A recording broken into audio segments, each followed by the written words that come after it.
Already তোমরা আমার এই ব্রাইডের লুকটাতে অনেক ভালোবাসা দিয়েছো, তাই আজকে শেয়ার করব সেই ব্রাইডকে সাজানোরই পুরো জার্নিটা কেমন ছিল সেই সমস্ত কিছু। এই ব্রাইডের লোকেশন ছিল পশ্চিম মেদিনীপুর, খড়গপুরের একদম কাছাকাছি। আর ও আমাকে বুকিং করেছিল প্রায় 1.5 বছর আগে। সত্যি কথা বলতে আমি এই ব্রাইডটা নিয়ে কিন্তু প্রচন্ড এক্সাইটেড ছিলাম, বিকজ এরা আমাকে যখন বুকিং করতে এসেছিল তখনই ওদের ব্যবহার আর ওদের সমস্ত কিছু আমার এত ভালো লাগে।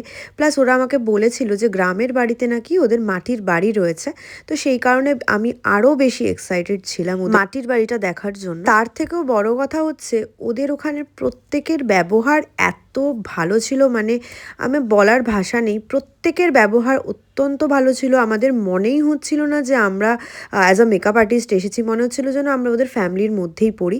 আর ওরা ভীষণভাবে আমাদেরকে কোঅপারেট করে। তো ব্রাইড আমাকে বলেই ছিল ওর কেমন লুক চাই, কিন্তু ক্যামেরার শাই পার্সন হলে যা হয় আর কি। তো আমি সেই অনুযায়ী কিন্তু ওকে একটা এরকম লক্ষ্মী ঠাকুরের লুক দিয়েছিলাম। তো দেখো, এটা হচ্ছে আমার ব্রাইডের ফাইনাল লুকটা তোমাদের কেমন লেগেছে তোমরা কিন্তু অবশ্যই জানিও। আর তোমরা যদি তোমাদের স্পেশাল ডেতে আমাকে বুক করতে চাও তাহলে স্ক্রিনে দেওয়া নাম্বারে যোগাযোগ করে নিও। এরপর ছিল আমাদের কয়েকটা পার্টি মেকআপ, হেয়ার স্টাইল, সমস্ত কিছু ভিডিওতে নেওয়া সম্ভব হয়নি। এটা হচ্ছে ব্রাইডের বৌদি যে একটা পারো লুক চেয়েছিল, সেই হিসেবেই কিন্তু আমি এই লুকটা ক্রিয়েট করে দিয়েছি, যেটা বৌদির অসাধারণ লেগেছিল।